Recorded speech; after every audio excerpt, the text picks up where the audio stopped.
আসসালামু আলাইকুম। আশা করছি সবাই ভালো আছেন। তো আল্লাহর অশেষ রহমতে কিন্তু আমিও ভালো আছি। ইতিমধ্যে আপনারা থাম্বনেল দেখে বুঝতে পারছেন আজকে কোন বিষয়টি বা টপিকটি নিয়ে আলোচনা করব। আজকে আলোচনা করব বাংলাদেশ জুডিশিয়াল সার্ভিস কমিশন সচিবালয়ের অফিস সহকারী এবং কম্পিউটার মুদ্রাক্ষরিক পোস্টের বিস্তারিত বিষয় নিয়ে। আপনারা কিন্তু বিষয়টি বুঝতে পারছেন। তারপরে আমার এই ভিডিওটি আপনারা যদি না টেনে সম্পূর্ণ দেখেন তাহলে যে বিষয়গুলো আপনারা জানতে পারবেন। সেই বিষয়গুলোর মধ্যে রয়েছে পোস্টিং, প্রমোশন বা পদোন্নতি, শিক্ষাগত যোগ্যতা, আবেদন ও প্রার্থীর বয়সসীমা। এর পরবর্তীতে রয়েছে শিক্ষানবিশ বা শিক্ষানবিশকাল, ডিউটি টাইম, ছুটি, বেতন ভাতা। এরপর যে গুরুত্বপূর্ণ বিষয়টি রয়েছে সেটি হচ্ছে কোয়ার্টার পাওয়া যাবে কিনা, রেশন সুবিধা পাওয়া যাবে কিনা, পরীক্ষার স্থান ও পরীক্ষার পদ্ধতি ও বিষয়সমূহ, পেনশন বা এককালীন কত টাকা পাওয়া যাবে। বাংলাদেশ জুডিশিয়াল সার্ভিস কমিশন সচিবালয়ের অফিস সহকারী কম্পিউটার মুদ্রাক্ষরিকের কাজ কি। তো আমি আশা করছি ভিডিওর একটু দেখেই কিন্তু আপনি বুঝতে পারছেন যে আপনি যদি আমার এই ভিডিওটি বা টিউটোরিয়ালটি না টেনে সম্পূর্ণ দেখেন তাহলে বাংলাদেশ জুডিশিয়াল সার্ভিস কমিশন অর্থাৎ সচিবালয়ের যে অফিস সহকারী কম্পিউটার মুদ্রাক্ষরিক পোস্টে রয়েছে এই পোস্টের বিস্তারিত বিষয় সম্পর্কে কিন্তু আপনি জানতে পারবেন। আমি কথা দিতে পারি যে আপনি যদি আমার এই ভিডিওটি সম্পূর্ণ দেখেন তাহলে কিন্তু অন্য কোনো ভিডিও দেখার প্রয়োজন পড়বে না অফিস সহকারী কম্পিউটার মুদ্রাক্ষরিক এই পোস্টের বিস্তারিত বিষয় জানতে। তো মূল কথায় ফেরার পূর্বে আপনাদের কাছে অনুরোধ থাকবে সেটা হচ্ছে আপনি যদি ভিডিওটি নতুন দেখে থাকেন বা আমার চ্যানেলে নতুন দর্শক হয়ে থাকেন তাহলে অবশ্যই ভিডিওটি শুরু করার পূর্বে আমার আনএমপ্লয়েড বিডি 23 ইউটিউব চ্যানেলটি সাবস্ক্রাইব করে বেল বাটনটি বাজিয়ে দিবেন যেন নতুন কোনো ভিডিও আপলোড করার সাথে সাথে আপনার কাছে নোটিফিকেশন পৌঁছে যায়। এছাড়াও যারা সাবস্ক্রাইব করেছেন পাশে আছেন আমি তাদের কাছে চিরকৃতজ্ঞ। চলুন এবার ভিডিওটি শুরু করা যাক। তো স্ক্রিনে কিন্তু আপনারা দেখতে পাচ্ছেন গণপ্রজাতন্ত্রী বাংলাদেশ সরকার বাংলাদেশ জুডিশিয়াল সার্ভিস কমিশন সচিবালয় অর্থাৎ বাংলাদেশ জুডিশিয়াল সার্ভিস কমিশন সচিবালয়ের অফিস সহকারী কম্পিউটার মুদ্রাক্ষরিক পোস্টের কাজ কি এই ভিডিওতে কিন্তু সম্পূর্ণ বিষয়টি নিয়ে আলোচনা করব। তো প্রথমত যে বিষয়টি রয়েছে আপনারা কিন্তু স্ক্রিনে দেখতে পাচ্ছেন পোস্টিং। একজন অফিস সহকারী কম্পিউটার মুদ্রাক্ষরিকের পোস্টিং বাংলাদেশের যে কোনো একটি জেলার জেলা জজ আদালত ও অধস্তন আদালত বা ট্রাইব্যুনালে হতে পারে শুধুমাত্র প্রার্থীর নিজ জেলা ব্যতীত, তবে পরবর্তীতে নিজ জেলায় পোস্টিং এর সুযোগ রয়েছে। তো বিষয়টি কিন্তু আপনারা বুঝতে পারছেন বাংলাদেশ জুডিশিয়াল সার্ভিস কমিশন সচিবালয়ের অফিস সহকারী কম্পিউটার মুদ্রাক্ষরিক এই পোস্টে যদি আপনার চাকরি হয় প্রথমত আপনার বাংলাদেশের 63 জেলার যে কোনো একটি জেলায় কিন্তু আপনার পোস্টিং হতে পারে এবং আপনার নিজ জেলা ব্যতীত, তবে পরবর্তীতে কিন্তু আপনি নিজ জেলায় পোস্টিং এর সুযোগ পাবেন বা আপনার কিন্তু বদলির মাধ্যমে আপনি নিজ জেলায় কাজ করার সুযোগ পাবেন, অর্থাৎ আপনি কিন্তু পরবর্তীতে নিজ জেলায় আসতে পারবেন। তো আশা করছি পোস্টিং এর যে বিষয়টি সেটি কিন্তু আপনি বুঝতে পেরেছেন। এরপর একটি গুরুত্বপূর্ণ বিষয়টাকে সেটি হচ্ছে প্রমোশন বা পদোন্নতি।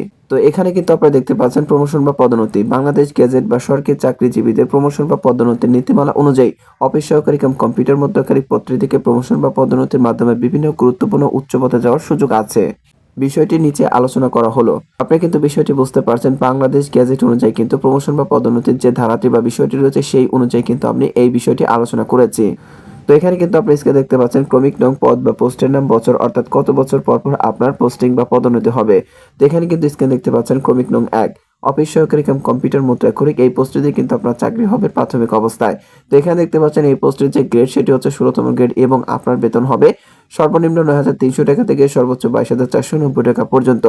অর্থাৎ এই পোস্টে যখন আপনি দীর্ঘ 5 বছর চাকরি করবেন পরবর্তীতে কিন্তু আপনার প্রমোশন বা পদোন্নতি হবে এবং প্রমোশন বা পদোন্নতির মাধ্যমে আপনি যে পোস্টে যেতে পারবেন সেটি হচ্ছে ক্রমিক নং 2 দেখতে পাচ্ছেন প্রধান সহকারী। এই প্রধান সহকারী পোস্টে দেখতে পাচ্ছেন বেতন পাবেন হচ্ছে 13তম গ্রেডে এবং আপনার বেতন হবে সর্বনিম্ন 11,000 টাকা এবং সর্বোচ্চ 26,590 টাকা পর্যন্ত। এবং আপনি যখন প্রধান সহকারী এই পোস্টে দীর্ঘ 15 বছর চাকরি করবেন পরবর্তীতে কিন্তু আপনার আবারও প্রমোশন বা পদোন্নতি হবে।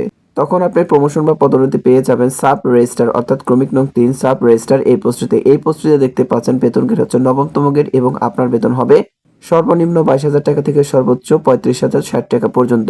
এবং আপনি যখন দীর্ঘ 7 বছর সাব রেজিস্ট্রার এই পোস্টে চাকরি করবেন পরবর্তীতে কিন্তু আপনার আবারও প্রমোশন বা পদোন্নতি হবে। তখন আপনি প্রমোশন বা পদোন্নতির মাধ্যমে চলে যাবেন ক্রমিক নং 4 দেখতে পাচ্ছেন জেলা রেজিস্ট্রার এই পোস্টটিতে এবং এই পোস্টটিতে আপনারা দেখতে পাচ্ছেন যে এখানে দেওয়া রয়েছে ষষ্ঠ গ্রেডে কিন্তু বেতন দেওয়া হবে এবং এই ষষ্ঠ গ্রেডের বেতন হবে সর্বনিম্ন 35,500 টাকা থেকে সর্বোচ্চ 67,010 টাকা পর্যন্ত। এরপরে আপনি যখন জেলা রেজিস্ট্রার এই পোস্টটিতে দীর্ঘ 5 বছর চাকরি করবেন এরপরে কিন্তু আপনার ক্রমিক নং 5 এই পোস্টটিতে পদোন্নতি পাবেন, অর্থাৎ আপনি চলে যাবেন নিবন্ধন কার্যালয়ের পরিদর্শক অর্থাৎ যেটাকে সংক্ষেপে আইআরও বলা হয়। যখন আপনি দীর্ঘ 3 বছর এই নিবন্ধন কার্যালয়ের পরিদর্শক বা আইআরও এই পোস্টে চাকরি করবেন এরপরে কিন্তু আপনি আবারও প্রমোশন বা পদোন্নতি পাবেন। তখন প্রমোশনের মাধ্যমে আপনি যেতে পারবেন ক্রমিক নং 6 দেখতে পাচ্ছেন উপমহাপরিদর্শক নিবন্ধন ডেপুটি আইজিআর। এরপরে আপনি যখন উপমহাপরিদর্শক নিবন্ধন ডেপুটি আইজিআর এই পোস্টটিতে দীর্ঘ 3 বছর চাকরি করবেন, পরবর্তীতে ক্রমিক নং 7 আপনার প্রমোশন বা পদোন্নতি হবে। এই ক্রমিক নং 7 দেখতে পাচ্ছেন প্রমোশন বা পদোন্নতির মাধ্যমে আপনি চলে আসবেন অতিরিক্ত উপমহাপরিদর্শক নিবন্ধন বা অ্যাডিশনাল আইজিআর এই পোস্টটিতে। এরপরে আপনি যখন ক্রমিক নং 7 অতিরিক্ত উপমহাপরিদর্শক নিবন্ধন বা অ্যাডিশনাল আইজিআর এই পোস্টটিতে দীর্ঘ 2 বছর চাকরি করবেন, পরবর্তীতে কিন্তু আপনার আবারও প্রমোশন বা পদোন্নতি হবে। তখন আপনি প্রমোশন বা পদোন্নতির মাধ্যমে অফিস সহকারী কাম কম্পিউটার মুদ্রাক্ষরিক এই পোস্টের সর্বশেষ যে পদোন্নতি সেই পোস্টটিতে কিন্তু আপনি চলে যাবেন এবং পোস্টটির নাম হচ্ছে দেখতে পাচ্ছেন ক্রমিক নং 8 দেওয়া রয়েছে মহাপরিদর্শক নিবন্ধন আইজিআর। এই পোস্টটিতে কিন্তু আপনি সর্বশেষ পদোন্নতি বা প্রমোশনের মাধ্যমে যেতে পারবেন। তো আরেকটি বিষয় আমি একটু ক্লিয়ার করি, সেটি হচ্ছে ক্রমিক নং 5 থেকে ক্রমিক নং 8 পর্যন্ত এই সকল পোস্টের বেতন গ্রেড এবং বেতনের পরিমাণ আমি উল্লেখ করিনি, কারণ আমি সঠিক তথ্যটি পাইনি। এজন্য আমি আপনাদের মাঝে এই তথ্যগুলো উপস্থাপন করতে পারিনি। এজন্য আমি আন্তরিকভাবে আপনাদের কাছে দুঃখ প্রকাশ করছি। তো আরেকটি বিষয় কিন্তু আপনারা স্ক্রিনে লক্ষ্য করেছেন যে জেলা রেজিস্ট্রারের যে 6ষ্ঠ গ্রেডের যে বেতনটি সেটি কিন্তু টাইপিং মিস্টেক হয়েছে। এখানে যে মূল বেতনটি অর্থাৎ সঠিক যে বেতনের তালিকাটি হবে সেটি কিন্তু আপনারা স্ক্রিনে দেখতে পাচ্ছেন। একজন অফিস সহকারী কাম কম্পিউটার মুদ্রাক্ষরিক থেকে ধারাবাহিকভাবে প্রমোশনের মাধ্যমে মহাপরিদর্শক নিবন্ধন আইজিআর পর্যন্ত গুরুত্বপূর্ণ পোস্টে যাওয়ার সুযোগ রয়েছে বা যেতে পারবেন। এর পরবর্তী যে বিষয়টি রয়েছে সেটি হচ্ছে শিক্ষাগত যোগ্যতা। তো এখানে দেখতে পাচ্ছেন শিক্ষাগত যোগ্যতা ক, কোন শিক্ষিত বোর্ড হতে ন্যূনতম দ্বিতীয় বিভাগ বা জিপিএতে উচ্চ মাধ্যমিক সার্টিফিকেট বা সমমানের পরীক্ষায় উত্তীর্ণ, অর্থাৎ আপনি এইচএসসি বা এইচএসসি এর সমমান পাশ করলে আবেদন করতে পারবেন। নারী পুরুষ উভয় আবেদন করতে পারবেন যদি আপনাদের শিক্ষাগত যোগ্যতা থেকে থাকে। তো বিষয়টি কিন্তু আপনারা বুঝতে পারছেন, আপনারা যদি এইচএসসি বা ইন্টার কমপ্লিট করে থাকেন বা এইচএসসি বা ইন্টার এর সমমান পাশ করে থাকেন তাহলে কিন্তু আপনারা আবেদন করতে পারবেন। বাংলাদেশের 64 জেলা থেকে আবেদন করতে পারবেন। নারী পুরুষ সবাই কিন্তু আপনারা আবেদন করতে পারবেন। তো এই আবেদনের ক্ষেত্রে কিন্তু একটি শর্ত রয়েছে, সেটি কিন্তু আপনি স্ক্রিনে দেখতে পাচ্ছেন। সেটা হচ্ছে খ, কম্পিউটার ব্যবহারে দক্ষতা, অর্থাৎ আপনাকে অবশ্যই কম্পিউটার জানতে হবে। এক্ষেত্রে কিন্তু আপনার 6 মাস মেয়াদী যে কম্পিউটার প্রশিক্ষণ কোর্স রয়েছে সেই কোর্সের সার্টিফিকেট থাকলে কিন্তু আপনার জন্য ভালো হবে। এরপরে ক্রমিক নং গ তে দেখতে পাচ্ছেন কম্পিউটার মুদ্রাক্ষরে সর্বনিম্ন গতি প্রতি মিনিটে ইংরেজিতে 20 শব্দ এবং বাংলায় 20 শব্দ থাকতে হবে। তো বিষয়টি কিন্তু আপনি বুঝতে পারছেন যে কম্পিউটার মুদ্রাক্ষরে সর্বনিম্ন গতি আপনাকে ইংরেজিতে প্রতি মিনিটে 20 এবং বাংলায় কিন্তু 20 শব্দের টাইপিং এর গতি কিন্তু অবশ্যই আপনাকে থাকতে হবে। তো আশা করছি শিক্ষাগত যোগ্যতার যে বিষয়টি সেটি কিন্তু আপনি বুঝতে পেরেছেন বা দেখতে পেয়েছেন। এর পরবর্তী আরেকটি গুরুত্বপূর্ণ বিষয় থাকে, সেটি হচ্ছে আপনারা একাধিক পোস্টে আবেদন করতে পারবেন কিনা। এই কমেন্টটি কিন্তু আমি অনেক পেয়েছি, এজন্য কিন্তু আপনাদের বিস্তারিত বিষয় জানানোর জন্য কিন্তু আমি দেখতে পাচ্ছেন যে লিখে রেখেছি।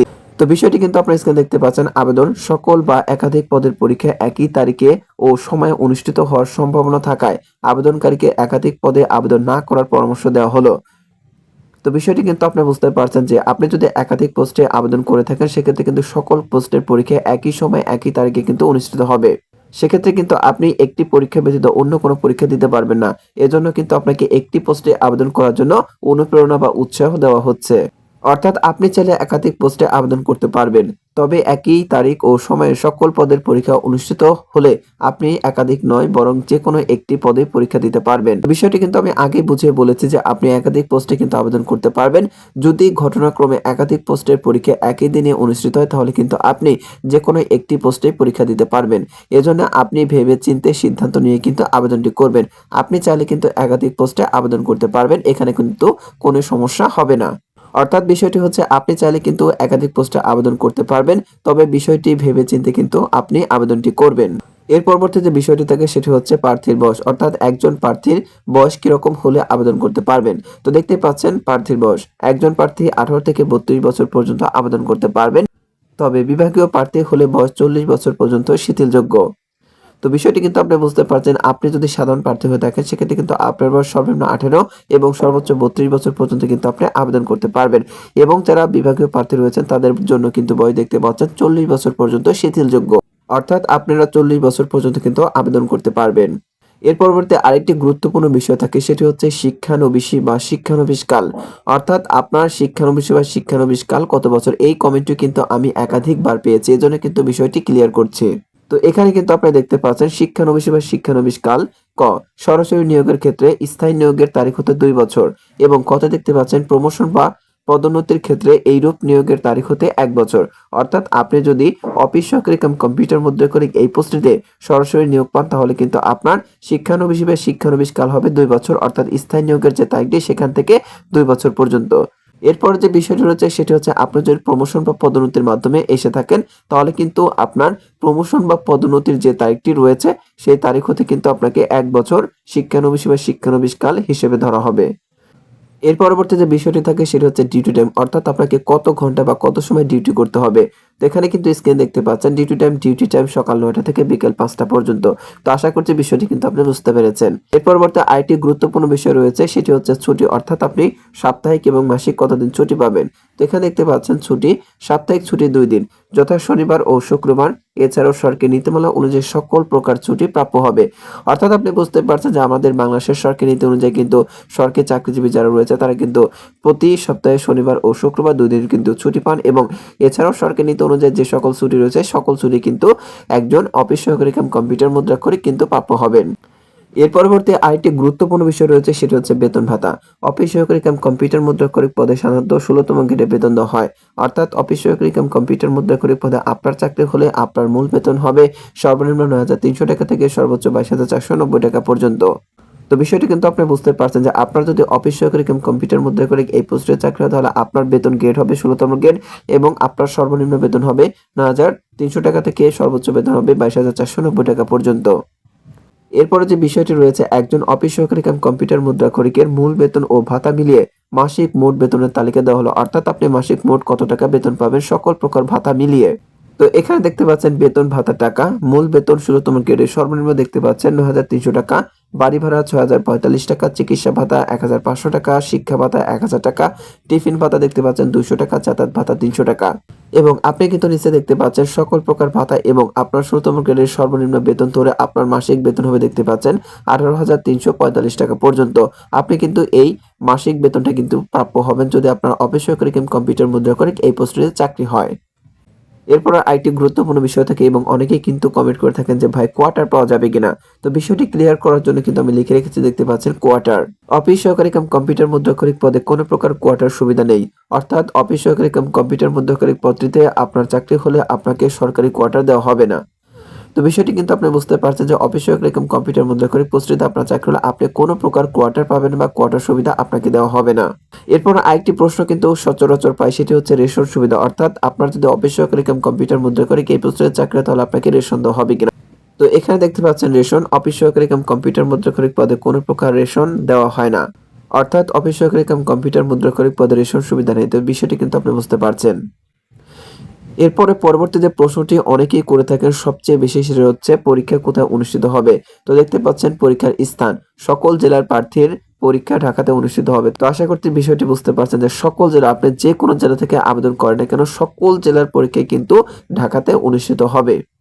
এর পরবর্তী আরো কিছু গুরুত্বপূর্ণ বিষয় রয়েছে সেগুলো কিন্তু আপনাকে অবশ্যই দেখতে হবে। তো এরপর যে বিষয়টি রয়েছে সেটি কিন্তু স্ক্রিনে দেখতে পাচ্ছেন পরীক্ষা পদ্ধতি। অফিস সহকারী কাম কম্পিউটার মুদ্রাক্ষরিক পদের পরীক্ষা সাধারণত 2টি ধাপে সম্পন্ন হয়। তো দেখতে পাচ্ছেন ধাপ দুটি কি লিখিত ও মৌখিক বা ভাইবা। এই দুটি পদ্ধতি কিন্তু আপনার পরীক্ষা হবে এবং আপনি কিন্তু চাকরি পাবেন। তো এখানে কিন্তু কিছু বিষয় রয়েছে আপনি কিন্তু স্ক্রিনে দেখতে পাচ্ছেন যে সকল বিষয়ের উপর একজন অফিস সহকারী কাম কম্পিউটার মুদ্রাক্ষরিক এর লিখিত পরীক্ষা অনুষ্ঠিত হয় তা হলো, অর্থাৎ কোন কোন বিষয়ের উপর কত মার্কের পরীক্ষা অনুষ্ঠিত হয় সেই বিষয়টি কিন্তু আমি লিখে রেখেছি। তো এখানে কিন্তু আপনারা দেখতে পাচ্ছেন আমি কিন্তু বিষয়গুলো সুন্দর করে লিখে রেখেছি বাংলা, ইংরেজি, গণিত, কম্পিউটার ও তথ্য প্রযুক্তি, সাধারণ জ্ঞান। তো দেখতে পাচ্ছেন কোন বিষয়ে কত মার্ক সেটি কিন্তু আপনারা স্ক্রিনে দেখতে পাচ্ছেন, এই বিষয়গুলো কিন্তু বলতে হবে না। এরপর দেখতে পাচ্ছেন উপরে উল্লেখিত 5টি বিষয়ের উপর অফিস সহকারী কাম কম্পিউটার মুদ্রাক্ষরিক লিখিত পরীক্ষা অনুষ্ঠিত হয়, মোট মার্ক 100 এবং সময় 1 ঘন্টা 30 মিনিট, অর্থাৎ আপনাকে 1 ঘন্টা 30 মিনিট সময়ের ভিতরে কিন্তু 100 মার্কের পরীক্ষা অনুষ্ঠিত হবে, সেই অ্যান্সারটি কিন্তু করতে হবে। তো অবশ্যই আপনাদের ভালো করে পড়তে হবে, তাহলেই কিন্তু আপনি এরকম প্রতিযোগিতাপূর্ণ পরীক্ষায় কিন্তু টিকতে পারবেন এবং চাকরিটি আপনার করে নিতে পারবেন। এরপরে সবচেয়ে গুরুত্বপূর্ণ যে বিষয়টি থাকে সেটি হচ্ছে পেনশন বা এককালীন, অর্থাৎ আপনি চাকরি জীবন শেষে কত টাকা পেনশন পাবেন সেই বিষয়টি কিন্তু খুবই গুরুত্বপূর্ণ এবং একজন প্রার্থীকে কিন্তু এই বিষয়টি খুবই ভালোভাবে ভেবেচিন্তে দেখতে হয়। তো এখানে দেখতে পাচ্ছেন পেনশন বা এককালীন, পেনশনের টাকার পরিমাণ অনেকাংশে নির্ভর করে প্রমোশন বা পদোন্নতির উপর। একজন অফিস সহকারী কাম কম্পিউটার মুদ্রাক্ষরিক যদি চাকরি জীবনের শেষ পর্যায় পর্যন্ত একজন অফিস সহকারী কাম কম্পিউটার মুদ্রাক্ষরিক পদ থেকে অবসরে যায় তাহলে 16তম গ্রেডের নীতিমালা অনুযায়ী তিনি 23 থেকে 25 লক্ষ টাকা পাবেন, তবে টাকার পরিমাণ নির্ভর করে চাকরির স্থায়িত্বকালের উপর। তো বিষয়টি কিন্তু আপনি বুঝতে পারছেন, যেহেতু আপনি অফিস সহকারী কাম কম্পিউটার মুদ্রাক্ষরিক এই পোস্টে চাকরি হলে আপনি 16তম গ্রেডের একজন কর্মচারী। তো 16তম গ্রেডের কর্মচারী হিসেবে আপনি যদি এই পোস্টটি থেকে অর্থাৎ 16তম গ্রেডের কর্মচারী থেকে যদি আপনি অবসরে যান, সেক্ষেত্রে আপনার যে অবসরকালীন ভাতা বা আপনার যে এককালীন হবে সেটা হচ্ছে 23,000 থেকে 25,000 টাকার মধ্যে। এই টাকাটি কিন্তু আপনি প্রাপ্য হবেন। এরপর আরেকটি বিষয় থাকে, সেটা হচ্ছে আপনার চাকরিকালের উপর, অর্থাৎ আপনি যদি দীর্ঘদিন চাকরি করে থাকেন সেরকম ভাতা পাবেন, এবং আপনি যদি চাকরি অল্প সময় করে থাকেন সেটার উপর ভিত্তি করে কিন্তু আপনার এককালীন টাকা কিন্তু দেওয়া হবে। এরপর আরেকটি গুরুত্বপূর্ণ বিষয় থাকে, সেটি হচ্ছে আপনি যদি প্রমোশন বা পদোন্নতির মাধ্যমে অন্য সকল পদে চলে যান, তখন কিন্তু আপনাকে ওই সকল পদের যে বেতন গ্রেড রয়েছে সেই নীতি অনুযায়ী কিন্তু আপনার পেনশন বা এককালীন টাকা দেওয়া হবে। এর পরবর্তী যে বিষয়টি রয়েছে সেটি কিন্তু খুবই গুরুত্বপূর্ণ। তো অনেকেই কিন্তু আগ্রহ নিয়ে বসেছিলেন এই বিষয়টি জানার জন্য। তো বিষয়টি কিন্তু আপনি স্ক্রিন দেখতে পাচ্ছেন, অর্থাৎ একজন অফিস সহকারী কাম কম্পিউটার মুদ্রাক্ষরিকের কাজ কি, এই বিষয়টি নিয়ে কিন্তু এখন আলোচনা করব। বিষয়টি আলোচনা করার পূর্বে আমি আপনাদের কাছে ক্ষমা চেয়ে নিচ্ছি। এখন অনেকে ভাবতে পারেন কেন আমি আপনাদের কাছে ক্ষমা চাচ্ছি। তো বিষয়টি হচ্ছে আমার প্রচন্ড ঠান্ডা লেগেছে, এই কারণে কিন্তু আমার ভয়েসটি একটু অন্যরকম আসতে পারে, অনেকে কিন্তু একটু বুঝতে অসুবিধা হতে পারে। তো এই জায়গা থেকে আমাকে ক্ষমা করবেন। তো এখানে কিন্তু আপনারা দেখতে পাচ্ছেন গণপ্রজাতন্ত্রী বাংলাদেশ সরকার, বাংলাদেশ জুডিশিয়াল সার্ভিস কমিশন সচিবালয়, অফিস সহকারী কাম কম্পিউটার মুদ্রাক্ষরিক। এরপর নিচে দেখতে পাচ্ছেন একজন অফিস সহকারী কাম কম্পিউটার মুদ্রাক্ষরিক পদের মূল দায়িত্ব সমূহ ক্রমিক অনুযায়ী নিচে আলোচনা করা হলো। যারা আমার ভিডিও নিয়মিত দেখেন তারা কিন্তু জানেন যে আমি ক্রমিক অনুযায়ী কিন্তু সকল পোস্টের কিন্তু বিস্তারিত বিষয় নিয়ে আলোচনা করি। তো অফিস সহকারী কাম কম্পিউটার মুদ্রাক্ষরিক এই পোস্টের প্রথম যে কাজটি রয়েছে সেই কাজটি কিন্তু আপনারা স্ক্রিনে দেখতে পাচ্ছেন। তো ক্রমিক নং 1 দেখতে পাচ্ছেন বিচারক, বেঞ্চ সহকারী, পেশকার ও নাজির সকলের অফিসিয়াল কাজে একজন কম্পিউটার অপারেটর হিসেবে সাহায্য সহযোগিতা করা। অর্থাৎ বিষয়টি হচ্ছে আপনি যেহেতু একজন কম্পিউটার অপারেটর, আপনার কিন্তু প্রচুর কাজ থাকতে পারে, সেক্ষেত্রে আপনার বিচারক, বেঞ্চ সহকারী বা পেশকার ও নাজির সকলের কাজই কিন্তু আপনাকে সম্পন্ন করতে হবে। তো সেই কাজের মাধ্যমে কিন্তু আপনাকে একজন কম্পিউটার অপারেটর হিসেবে তাদের সকলকে কিন্তু সাহায্য সহযোগিতা করতে হবে বা করা উচিত, বা আপনার এটাই হচ্ছে মূল দায়িত্ব। এরপরে ক্রমিক নং 2 কিন্তু আপনার স্ক্রিনে দেখতে পাচ্ছেন। ক্রমিক নং 2 অফিসিয়াল ফাইলপত্র, নথিপত্র, চিঠিপত্র বা ডকুমেন্ট আনা নেওয়া করা এবং কোর্টের ফাইলপত্র বা নথিপত্র বা চিঠিপত্র বা ডকুমেন্ট বিভিন্ন রুমে পৌঁছে দেওয়া। যেহেতু আপনি একজন অফিস সহকারী কাম কম্পিউটার মুদ্রাক্ষরিক, সেই জায়গা থেকে কিন্তু আপনার ফাইলপত্র, নথিপত্র বা চিঠিপত্র আনা নেওয়া করতে হবে, এবং কোর্টের বিভিন্ন যে রুম রয়েছে সেই রুমে কিন্তু গুরুত্বপূর্ণ ফাইলপত্র, নথিপত্র বা ডকুমেন্ট রয়েছে সেগুলো কিন্তু পৌঁছে দিতে হবে। এরপরে ক্রমিক নং 3 দেখতে পাচ্ছেন গুরুত্বপূর্ণ একটি কাজ কিন্তু আপনাকে সম্পাদন করতে হবে। সেটি হচ্ছে দেখেন ক্রমিক নং 3 অর্ডার লিস্ট বা কেস লিস্ট টাইপিং বা প্রস্তুত করা। অর্থাৎ একটি নির্দিষ্ট দিনে বা সপ্তাহে যতগুলো মামলার শুনানি হবে, উক্ত মামলার মামলা নম্বর, বাদী বিবাদীর নাম, আইনজীবীর নাম, শুনানির সময়কাল ইত্যাদি কম্পিউটারে লিখে প্রিন্ট করে প্রস্তুত করা।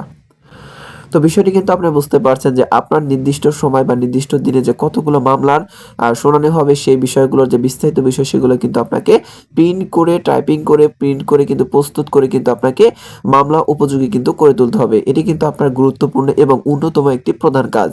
এরপরে ক্রমিক নং 4 কিন্তু আপনি স্ক্রিনে দেখতে পাচ্ছেন মামলার বিস্তারিত তথ্য বা ফলাফল নির্দিষ্ট সার্ভার বা ওয়েবসাইটে এন্ট্রি বা আপলোড করা। অর্থাৎ বিষয়টি কিন্তু আপনি বুঝতে পারছেন যে অফিসিয়াল যে সার্ভার বা ওয়েবসাইটটি রয়েছে সেখানে কিন্তু মামলার বিস্তারিত বিষয় কিন্তু আপনাকে এন্ট্রি বা অ্যাড করতে হবে। ক্রমিক নং 5 দেখতে পাচ্ছেন প্রয়োজনীয় ফাইল বা নথিপত্র খুঁজে বের করা এবং নির্দিষ্ট স্থানে বা তাকে সাজিয়ে রাখা। ক্রমিক নং 6 দেখতে পাচ্ছেন বিভিন্ন ধরনের গুরুত্বপূর্ণ বা প্রয়োজনীয় ফাইলপত্র, নথিপত্র বা চিঠিপত্র বা ডকুমেন্ট বেঞ্চ সহকারী ও বিচারকের নিকট পৌঁছে দেওয়া। এটিও কিন্তু আপনি বুঝতে পেরেছেন। এরপরে ক্রমিক নং 7 দেখতে পাচ্ছেন প্রয়োজনীয় ফাইলপত্র বা নথিপত্র বা চিঠিপত্র বা ডকুমেন্ট রিসিভ বা গ্রহণ করা ও তা অফিসিয়াল রেজিস্টারে লিপিবদ্ধ করা। এটি কিন্তু একটি গুরুত্বপূর্ণ কাজ। ক্রমিক নং 8 দেখতে পাচ্ছেন মেইল অথবা অনলাইন মাধ্যম ব্যবহার করে অফিসিয়াল তথ্য আদান প্রদান করা। এরপরে ক্রমিক নং 9 দেখতে পাচ্ছেন আদালতের আদেশ অনুযায়ী পরবর্তী মামলার তারিখ জানানো। এই বিষয়টি কিন্তু অনেক গুরুত্বপূর্ণ।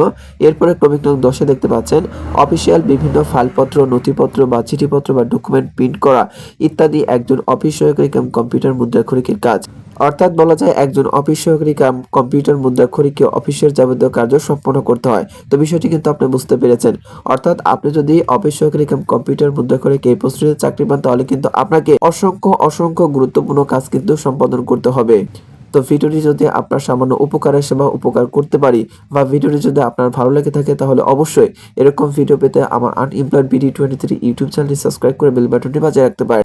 এছাড়াও এই ভিডিও সম্পর্কে আপনার কোনো প্রশ্ন বা মতামত যদি থেকে থাকে তাহলে কিন্তু অবশ্যই আপনি কমেন্ট বক্সে কমেন্ট করে জানাতে পারেন। আরেকটি বিষয় হচ্ছে আপনি যদি এরকম কোনো বিষয় সম্পর্কে ভিডিও পেতে চান তাহলে অবশ্যই কমেন্ট বক্সে কমেন্ট করে জানাবেন। আপনার নির্ধারিত বিষয় সম্পর্কে দ্রুত ভিডিও মেক করে আপলোড করা হবে ইনশাআল্লাহ।